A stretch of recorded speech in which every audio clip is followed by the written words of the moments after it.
అందరికీ నమస్కారాలు. ఈరోజు ప్రపంచ వారసత్వ సంపద దినోత్సవంగా జరుపుకుంటున్నాం. అలాగే జీసస్ క్రైస్ట్ ఈరోజు మరణించినది రోజుని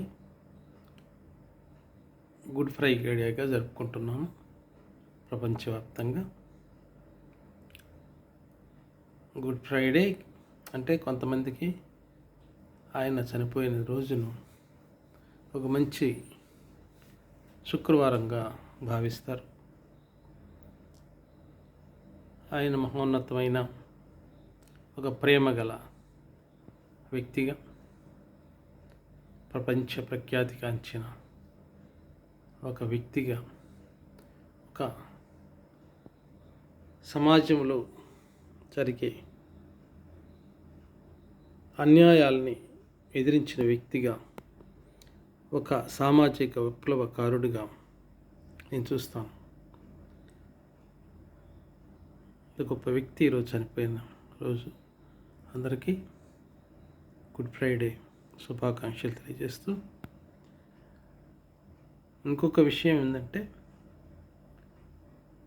ఈరోజు ప్రపంచవ్యాప్తంగా ఎన్నో కట్టడాలు వారసత్వ సంపదగా చూస్తూ, ఆయా దేశాల వారసత్వ సంపదగా, అలాగే యునైటెడ్ నేషన్స్ వాటిని గుర్తించి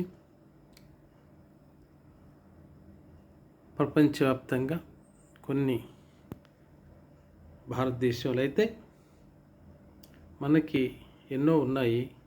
ముఖ్యంగా ఈ సందర్భంగా 2563 సంవత్సరాల క్రితం పుట్టిన బుద్ధుడు, సిద్ధార్థుడు బుద్ధుడయ్యి ఈ ప్రపంచాన్ని ఒక పంచశీలాలు, అష్టాంగ మార్గము, దశపారమితులు అవి చెప్తూ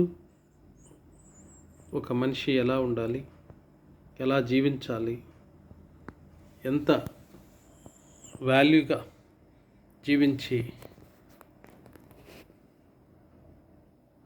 మనం సమాజం కోసం ఒక మంచి మానవత్తుడిగా, మానవతావాదిగా జీవించాలి. అప్పుడే ఈ ప్రపంచంలో మనిషి అనేది ఒక అర్థం ఉంటుంది. ఒక ఎక్కడో స్వర్గము, నరకము అనేది కాదు. ఇక్కడే పుట్టిన నీ ప్రదేశంలో నువ్వు స్వర్గసీమగా ఎలా చేసుకోవాలి, ఎలా పక్క మనిషిని ఎలా ప్రేమించాలి, ఎలా మానవతావాదిగా జీవించాలి అని చెప్పి ఆయన బోధించి ప్రపంచాన్ని మార్చేసిన ఎన్నో బుద్ధిస్ట్ కంట్రీస్ ఇవాళ ప్రపంచవ్యాప్తంగా బుద్ధ భగవానుడు మనకి ఆయన అనుసరించిన మంచి మార్గాన్ని, ఆయన చెప్పిన మార్గాన్ని మన చక్రవర్తి అశోక చక్రవర్తి, ఆ తర్వాత ఈ అఖండ భారతదేశాన్ని మొత్తాన్ని కూడా ఒక మంచి బుద్ధిస్టు సంపదని మనకిస్తూ వాళ్ళ పిల్లలను కూడా ఆ బుద్ధిజానికి అంకితం చేశారు.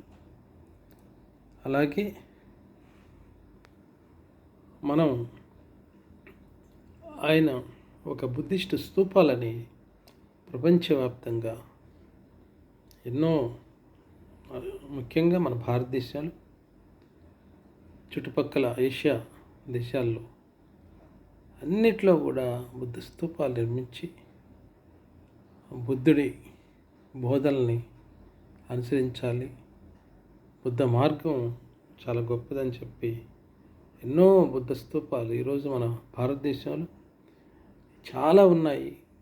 కొన్ని మన ఆంధ్రప్రదేశ్లో ముఖ్యంగా 40 వరకు ఉన్నాయని చెప్పి అంచనా వేశారు బుద్ధ స్తూపాలు. అవన్నీ కూడా మనం వారసత్వ సంపదగా మనం చూడాలి.